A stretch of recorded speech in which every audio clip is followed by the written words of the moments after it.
Vidéo concernant les rages de sucre et quelles sont les causes. J'essaie de faire ça en vitesse ce matin. Je vois souvent ce genre de problématique-là et j'en entends souvent parler. Donc, j'ai décidé de simplement créer une vidéo concernant le sujet.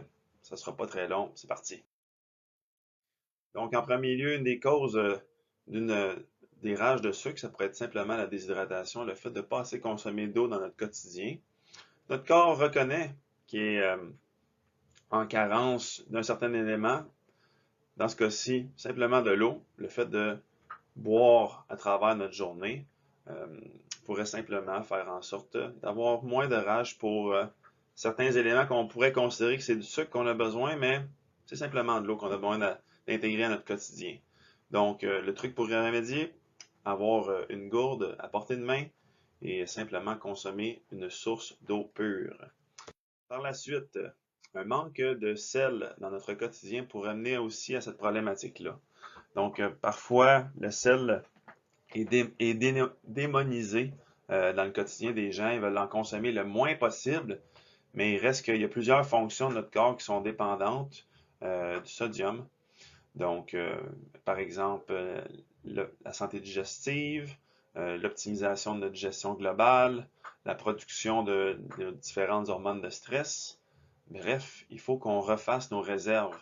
Et quand on s'entraîne fort et que on sue beaucoup, eh bien, on vient débalancer nos électrolytes et le sel fait partie de ces électrolytes-là. Donc, il faut refaire nos réserves de façon régulière et donc pas peur de consommer un sel non transformé de qualité. Bingo. Ensuite de ça, s'assurer de consommer suffisamment de micronutriments dans notre alimentation.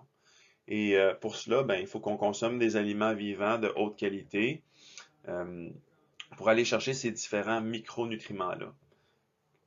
Quels sont-ils, ces micronutriments-là? Ben, il y en a une panoplie. Quand vous pensez à toutes les vitamines A, E, vitamine D, K, B, C, bref, et tous les minéraux appropriés, soit du phosphore, du magnésium, de l'iode, du zinc, du calcium. Bref, il y en a plusieurs autres. Eh bien, notre corps en a besoin de ces micronutriments-là pour créer différentes enzymes et faire différentes tâches en lien avec notre production d'énergie, notre système immunitaire, etc.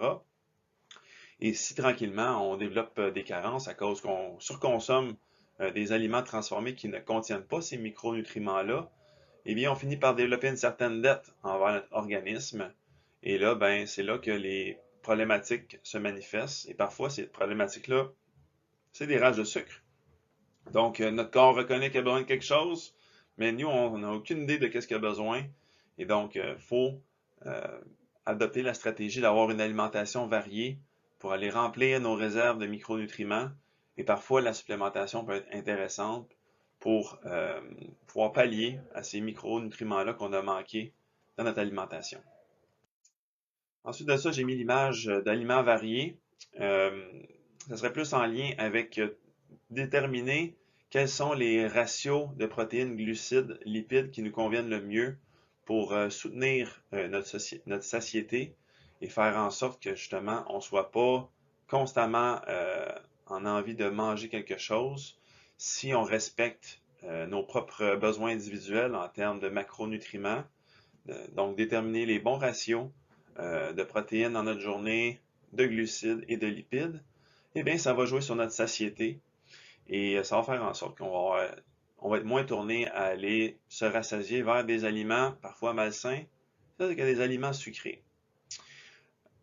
Et je voudrais aussi nommer que quand on regarde des aliments vivants, euh, en général, leur composition, si on regarde exemple le saumon, c'est composé uniquement de protéines et de bons gras.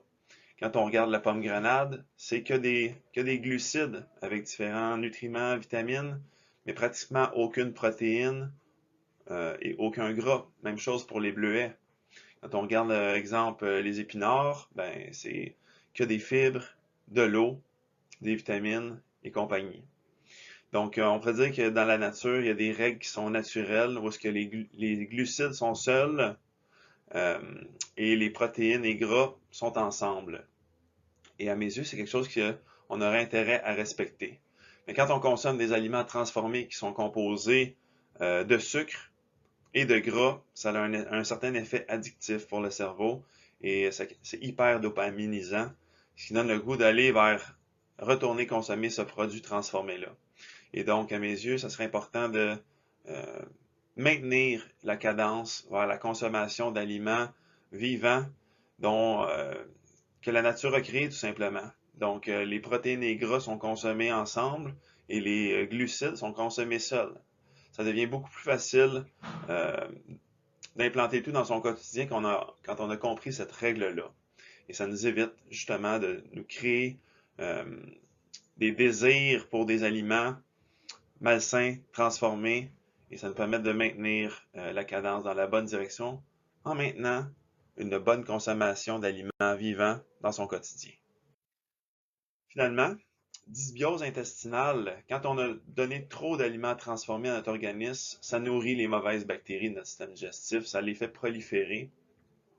Et quand on a surconsommé du sucre également, et ces mauvaises bactéries-là se nourrissent exactement de ça, et tranquillement, elles peuvent prendre le contrôle de notre système digestif et créer différents messages qui vont se rendre jusqu'à notre brain et nous donner envie de consommer différents glucides pour pouvoir les nourrir. Et donc, on veut éviter ça. Donc, on veut chasser ces envahisseurs-là, parfois avec l'aide de certaines botaniques spécifiques. Ça peut être également du vinaigre de cidre de pomme. Il y a différentes plantes également qui peuvent nous aider à les chasser, comme je pense à du gingembre et compagnie, de l'ail. Et finalement, ben, nourrir les bonnes bactéries de notre système digestif avec différents types de prébiotiques, probiotiques. Donc, on pourrait penser à des produits tels que de la choucroute, du kimchi. On pourrait penser à certains types de yogourt, kéfir, fromage pour nourrir nos bonnes bactéries. Donc, voilà un topo rapide sur les rages de sucre, comment tenter d'en avoir moins et ainsi amener notre santé dans la bonne direction et par le fait même notre composition corporelle.